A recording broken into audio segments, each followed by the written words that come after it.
Rally थोड़ा। अब ticket जब प्रभारी बनाया है तो जाहिर सी बात है कि टिकट भी कंफर्म होगा जी। और बाकी टिकट इतना मैटर नहीं करता जी। हमारा जो जुड़ना है वो आज़ाद समाज पार्टी से है, चंद्रशेखर जी के साथ जुड़ना है जी। और एक इतना संघर्षशील और जुझारू नेता है जी। इतने साल की उम्र में हमने ऐसा नेता नहीं देखा। अगर जुड़ने की बात कहें और राजनीति की बात करें तो हम लोग हमेशा से पार्टियां देखते चले आए हैं। समाजवादी पार्टी मुसलमानों की पहली पसंद है तो जाहिर सी बात है मेरी पसंद भी होना चाहिए थी, लेकिन पिछले सालों में जो हमने देखा मुसलमानों ने जो संघर्ष किया है और जो हमारे दलित भाइयों ने संघर्ष किया है तो मुझे नहीं लगता कि कोई पार्टी हमारे साथ आकर खड़ी हुई थी।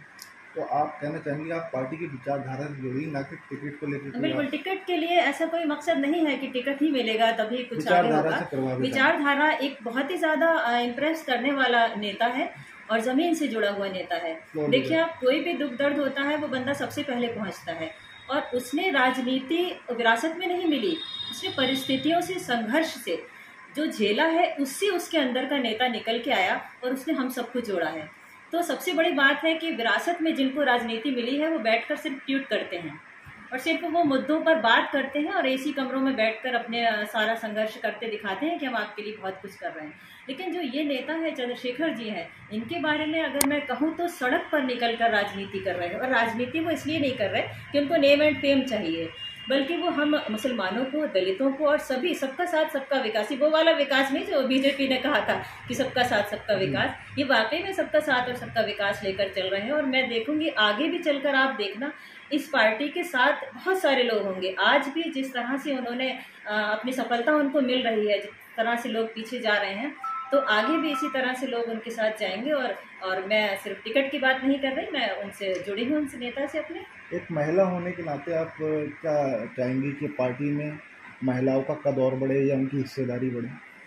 देखिए, महिलाओं को कहा जाता है कि साहब महिला जो है नारी सशक्तिकरण के नाम पर आपने देखा होगा बहुत सारे कानून बने हैं, यहाँ तक कि तलाक का कानून भी हम पर थोपा गया है। वो सारे कानून बनने के बाद भी महिला कहीं ना कहीं हमें लगता है आज भी कमज़ोर है। अगर वो कमज़ोर ना होती तो आए दिन जो हाथरस जैसी घटनाएं होती हैं, दिल्ली में घटनाएं होती हैं, बिहार में होती हैं, वो क्यों होती हैं? जब आप कह रहे हैं कि बेटी बचाओ बेटी पढ़ाओ जैसे आप बात करते हैं, तो फिर इस तरह की घटनाएं क्यों होती है? और ये घटनाएं भी होती हैं तो मुझे बताइए कौन सा नेता उनके घर जाता है? सबसे पहले मुझे बताइए कौन सा नेता उनके घर जाता है? सबसे पहले चंद्रशेखर जी जाते हैं।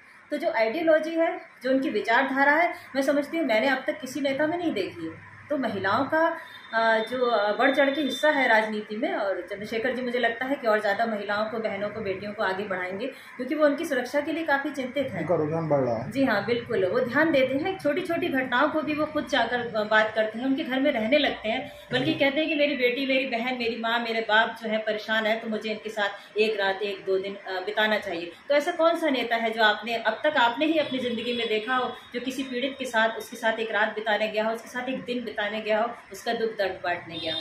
तो महिलाओं की तरफ उनका अच्छा रुझान है, मेरे ख्याल से तरक्की मिलेगी हम लोगों को।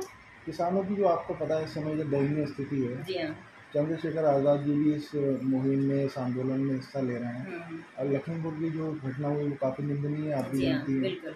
तो इसमें चंद्रशेखर जी का क्या रोल है? वो किस तरीके से किसानों को समर्थन कर रहे हैं, किस तरीके से उनके सपोर्ट में और आगे बढ़ के हिस्सा लेंगे? देखिए, सबसे पहले तो मैं कहना चाहूँगी, आज तक आपने, हमने या किसी ने भी किसानों के साथ ऐसा बर्ताव नहीं देखा।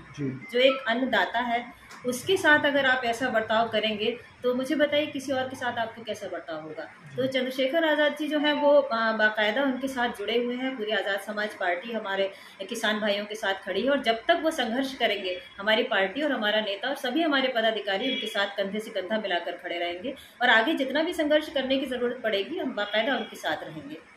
ब्लॉक स्तर पर चुनावी तैयारियां कैसी चल रही हैं इस समय? चुनावी तैयारी हमारी बहुत अच्छी चल रही है और आप धीरे धीरे देखिएगा कि इंशाल्लाह हम चुनाव जीत जाएंगे। लोग कहते रह जाएंगे कि पार्टी छोटी थी, ऐसी थी, वैसी थी, क्योंकि जो मुद्दे हैं वो ज़मीनी मुद्दे हैं हमारे पास। हम बेरोजगारी पर बात करेंगे, महिला सुरक्षा पर बात करेंगे, दूसरे सारे समाज को साथ लेकर चलेंगे हम। और हिंदू मुस्लिम के बीच जो ये खाई पैदा हो गई है, हम चाहेंगे कि हम अपने पार्टी स्तर से भी और अपने बूथ स्तर पर भी और बाकी जितने भी हैं हम सब मिलकर कोशिश करेंगे इस खाई को पाटने की, ताकि हिंदू मुस्लिम सारे लोग एक साथ काम कर सकें और विकास हमारा सही से हो सके। मेरी शुभकामनाएं आपके साथ हैं। ये थी राबिया शबनम जी।